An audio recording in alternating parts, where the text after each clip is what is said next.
Donc, pendant des années, elle était sur tous les plateaux de télé comme chroniqueuse. Elle parlait cash, une personnalité quand même très cash, très présente. Et pourtant, des années plus tard, Enora Malagré a reconnu avoir participé à un système où l'humiliation faisait partie du décor. Elle dit: je suis restée 7 années, surtout pour l'argent. Les 2, 3 dernières années, je me disais, tu participes à un système où toi-même tu humilies des gens. Alors aujourd'hui, on va parler d'elle, mais surtout, on va parler des femmes dans les médias. Dans certains plateaux télé, l'humiliation porte un costume. On l'appelle second degré, on l'appelle clash, on l'appelle humour. Mais quand la cible est souvent une femme et que la blague repose sur son physique, son émotion, son caractère, sa supposée fragilité, ce n'est plus juste de l'humour, c'est un mécanisme. Et c'est ça qu'on va parler aujourd'hui. Donc, on y va sans perdre l'instant. It's about everything.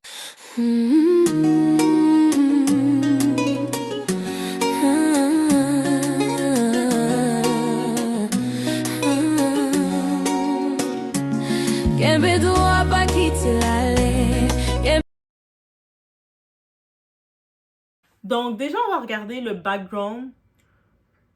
Parce que Enora était plus qu'une belle femme blonde. Parce que moi, je la trouve que c'est une très belle femme. Là. Elle était plus qu'une belle femme blonde. On a souvent résumé Enora à une blonde, un tempérament fort, une chroniqueuse cash. Et that's it. Mais elle est aussi animatrice radio. Elle est comédienne, productrice, engagée sur des sujets de société. Donc, touche pas à mon poste. Elle était visible. Mais être visible ne veut pas dire être valorisée. Et elle n'est pas la seule femme à avoir été réduite à une caricature dans des formats télé très masculins. Son témoignage, une lucidité qu'on dit tardive, mais c'est un témoignage quand même. Ce qui est fort dans son récit, ce n'est pas l'accusation, c'est la prise de conscience. Elle ne dit pas seulement « on m'a humilié ». Elle dit « j'ai participé à un système qui humilie ». C'est une nuance vraiment importante, c'est pour ça que ça m'a marqué. Elle parle des 5 premières années qui étaient joyeuses, puis d'un glissement. Parce qu'au début, c'est comme ça. Quand tu rentres dans ce type de mécanisme, de système, au début, tu penses que t'es in, t'es accepté, rapidement, ça glisse. Un système où la moquerie devient la norme, la tension devient un spectacle. Comme plus il y a de la tension, ben, plus il y a un spectacle. L'humiliation devient du contenu. Et quand une femme est dans ce système, elle est souvent plus exposée que protégée. Le piège du rire dans tout ça. Le rire protège tout. Si tu dénonces, c'était pour rire. C'était juste pour rire. T'es trop fragile. T'as trop d'émotions aussi, là. C'est pour rire. Si tu réagis, tu n'as pas d'humour. T'as trop d'émotions. L'humour devient un bouclier et parfois une arme. Pourquoi ça touche plus les femmes? Parce que dans les formats de talk show, l'homme domine l'espace. Il y a toujours déjà plus de chroniqueurs, plus d'hommes. Et à l'arrière, dans la production, c'est plus masculin. L'homme distribue la parole. C'est lui qui contrôle le droit de parole. L'homme décide du rythme. La femme, elle est souvent la punchline, la réaction, l'émotion. Quand elle prend trop de place, elle est excessive. Quand elle se tait, elle est inutile. La double contrainte. Ce qu'on appelle une double bind. Si elle est douce, elle manque de caractère, right? Si elle est ferme, ben elle est agressive. On le sait tout. Ce piège est fréquent dans les médias. Aujourd'hui, j'ai regardé qu'est-ce qu'Enora fait. Ben, elle s'est éloignée de ce plateau, déjà. Elle joue, elle produit, elle travaille sur des projets culturels. Elle a parlé ouvertement de sa santé et de ses périodes difficiles. Concernant sa relation avec Cyril Hanouna et ses anciens collègues, elle a expliqué que les choses étaient complexes. Pas une guerre permanente, non. Pas une idylle non plus. La télévision, c'est une famille professionnelle et les familles sont rarement simples. Aussi bien dit que ça. Donc, des fois, j'en profite de mettre la petite parenthèse parce que des fois, le monde disait, mais pourquoi Tyra Banks n'est pas allée voir son ancien collègue de télé? Justement, c'est son ancien collègue.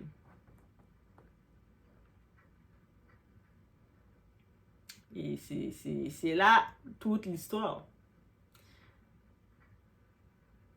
Donc, concernant les femmes et l'humiliation médiatique, le problème dépasse une émission. Dans beaucoup de formats télé, les hommes clashent.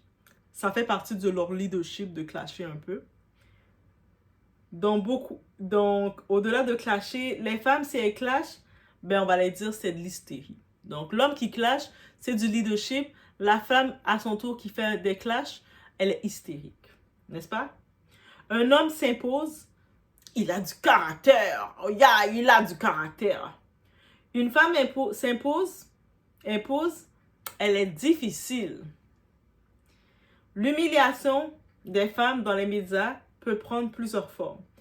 Que ce soit des commentaires sur le physique, remise en question des compétences continuellement. Tu dois continuellement prouver tes compétences. Interruption constante. Donc, peu importe ce que tu dis, on va te ramener ou on va te réduire à tes émotions ou à quoi que ce soit. Moquerie normalisée. Mais c'est une blague. Et parfois, les femmes elles-mêmes finissent par intégrer ces codes pour survivre à l'antenne. L'intériorisation.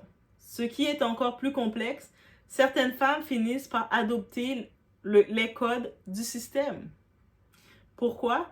Parce que pour exister dans un environnement compétitif, il faut parfois jouer selon les règles établies.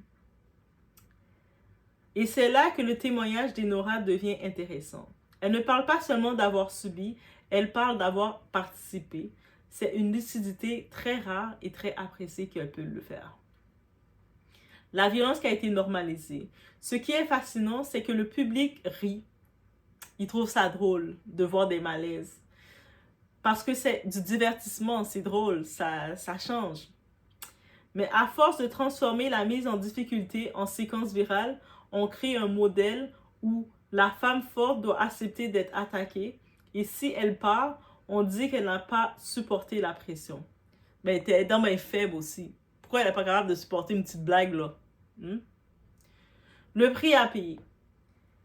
Enora a parlé de périodes difficiles, de mal-être, d'un besoin de décontamination. Ce mot est fort. Il montre que l'environnement médiatique peut laisser des traces et ce n'est pas propre à elle. Beaucoup de femmes médiatisées racontent la pression, la solitude, le harcèlement, la réduction à leur image. La vraie question, le problème n'est pas la critique. La critique fait partie du débat public. Le problème, c'est quand la mise en scène de l'humiliation devient structurelle. Quand une femme doit choisir entre sa dignité ou sa visibilité. Médias, il faut le dire en partant, c'est le pouvoir masculin. Les plateaux télé sont historiquement structurés autour d'un pouvoir central. Un animateur, un chef d'orchestre, une hiérarchie claire. La sociologie des médias montre que la parole dominante façonne la norme. Donc, beaucoup d'émissions de divertissement, le pouvoir symbolique est masculin. Cela ne veut pas dire qu'il n'y a pas de femmes fortes, mais cela signifie que le cadre est souvent défini par un regard masculin. Même derrière les big boss, c'est les hommes. Donc, qu'est-ce qu'on retient de tout ça? L'histoire d'Enora n'est pas seulement une histoire de départ, c'est une histoire de système. C'est le système qui est conscient de ça, qui nourrit cet engrenage. Un système où les femmes doivent être fortes, mais pas trop. Pas trop. Visibles, mais pas trop. Cash, mais pas trop. Tu ne dois pas trop être cash, tu ne dois pas trop déranger, être trop dérangeante non plus. Et peut-être que le vrai courage, ce n'est pas de rester dans le jeu, c'est de reconnaître qu'on ne veut plus y participer. Le problème n'est pas le clash, Le problème, c'est quand l'humiliation devient un ressort narratif régulier. Le problème, ce n'est pas qu'une femme soit critiquée, c'est que la critique prenne souvent la forme d'un spectacle. Et dans ce spectacle, le rire peut parfois couvrir un déséquilibre beaucoup plus profond dans tout ça. Et c'est pour ça que c'est intéressant de regarder ce point de vue d'Enora qui assume le système qui est là, qui est en place. C'est pour ça que, par exemple, j'en profite de dire qu'on regarde des dossiers comme Anna Epstein, il y a beaucoup de monde qui était au courant, qui connaissait l'existence de l'île, mais dans l'industrie, très peu vont oser en parler parce que ça fait partie du système de ne pas en parler. Très peu vont accepter de dire, tu sais, j'avais pas le choix de me conformer au système pour ne pas être pris pour cible. De la même façon avec Didi et ainsi de suite. De comprendre c'est la règle du système, c'est quoi que ça implique, c'est ça. Donc, je vous laisse sur cette réflexion. Faites attention à vous, guys.